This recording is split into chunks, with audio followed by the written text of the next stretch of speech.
লক্ষ লক্ষ জনতার যে ঢল নেমেছিল সেই ঢলে যে ক্ষমতার মসনদের পাশা উল্টে গেল, সেখানে কোনো অনুমতির প্রয়োজন হয় নাই। এই ধরনের যদি কোনো বিশৃঙ্খলা সৃষ্টি হয়, এই অনুমতি বাতিলের কারণে অন্তর্বর্তী সরকারকে তার দায়ভার গ্রহণ করতে হবে। ইসলামী দলের সাথে মার্কিন যুক্তরাষ্ট্রের সুসম্পর্ক থাকবে কেন? আগামীকাল 26 এপ্রিল সারা দেশের সুন্নি ওলামায়ে কেরাম পীর মাশায়েখের আহ্বানে সোহরাওয়ার্দী উদ্যানে ফিলিস্তিনি জনগণের প্রতি সংহতি জানিয়ে যে গণজমায়েতের ডাক দেওয়া হয়েছে, আমরা জানলাম অন্তর্বর্তী সরকার নাকি এই গণজমায়েতের অনুমতি বাতিল করেছে।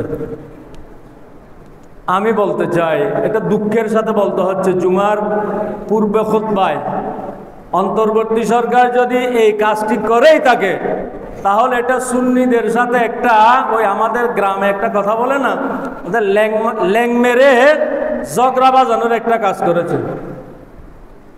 সুন্নিরা তো এখানে কোনো রাজনৈতিক কর্মসূচি নিয়ে বা গদি দখলের জন্য এই কর্মসূচি দেয়নি।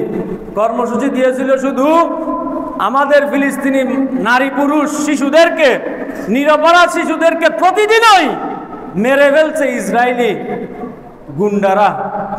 বিশ্ব সম্প্রদায় যারা আছে তারা নিশ্চুপ আছে, মধ্যপ্রাচ্য তারা বিলাস বেসনে আছে। আমরা অন্তত তাদের প্রতি একটু সমবেদনা জানানোর জন্য, সমহমর্মিতা জানানোর জন্য আগামীকালের কর্মসূচি দিয়েছিলাম, কিন্তু সরকার নাকি এই কর্মসূচির অনুমতি বাতিল করেছে। বুঝতে হবে সরকারকে, অনুমতি এইবার বাতিল করেছেন, অনুমতি ছাড়া যে কি দশা হয় সেটা তো বেশি দিন আগের কথা না, গত 7-8 মাস আগের কথা না। কে কোন অনুমতি নিয়েছিল? রাজধানীর প্রতিটি প্রবেশ পথে লক্ষ লক্ষ জনতার যে ঢল নেমেছিল, সেই ঢলে যে ক্ষমতার মসনদের পাশা উল্টে গেল, সেখানে কোনো অনুমতির প্রয়োজন হয় নাই। তো সুন্নি মুসলমান সহনশীলতার পরিচয় দিচ্ছে, কিন্তু আপনারা যদি বারবার এইভাবে অনুমতি বাতিল করতে থাকেন, তাহলে 5 আগস্টের কথা মনে রাখতে হবে। এই ধরনের যদি কোনো বিশৃঙ্খলা সৃষ্টি হয়, এই অনুমতি বাতিলের কারণে অন্তর্বর্তী সরকারকে তার দায়ভার গ্রহণ করতে হবে। আমরা আশা করব এই ধরনের কোনো বিশৃঙ্খলা সৃষ্টি হতে দেবে না অন্তর্বর্তী সরকার। তো বিশৃঙ্খলা হবে না কখন? স্বাভাবিকভাবে সব কাজকর্ম স্বাভাবিক রাখুন। কয়দিন দমিয়ে রাখা যায়? দমিয়ে রাখার ইতিহাস তো আমাদের দেশেও ছিল। কয়দিন দমিয়ে রাখা গেছে? আপনি আজকে দমিয়ে রাখবেন, আগামীকাল দমিয়ে রাখবেন, তারপরে তার দমিয়ে রাখতে পারবেন না, তখন কি হবে? এই জন্য বলছি, আমরা আর বেশি কিছু বলার তো সুযোগ নাই। জনগণ আমাদের সামনে আছে, শুধু ক্ষোভ জানার এতটুকুই সুযোগ আছে।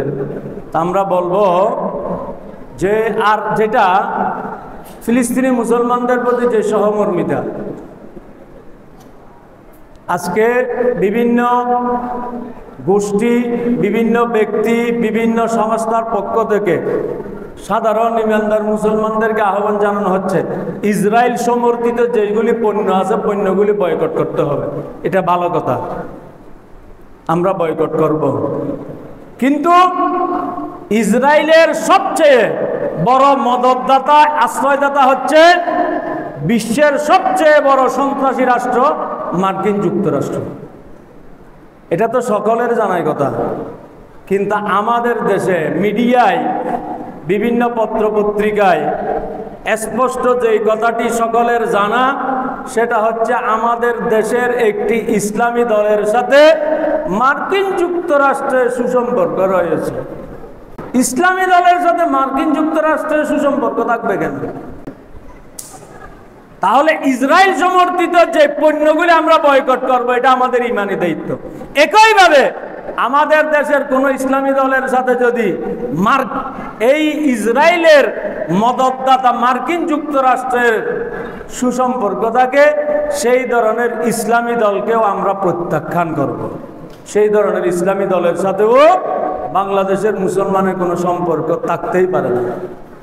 তো যাই হোক, আমরা ফিলিস্তিনি মুসলমানদের প্রতি সমবেদনা জানাচ্ছি, ইসরায়েলের প্রতি ঘৃণা জানাচ্ছি, পাশাপাশি সরকার যদি আমাদের এই সহমর্মিতার আগামীকালের অনুষ্ঠানের যদি অনুমতি বাতিল করে থাকে, আমরাই অন্তর্বর্তী সরকারের প্রতি ঘৃণা এবং ধিক্কার জানাচ্ছি।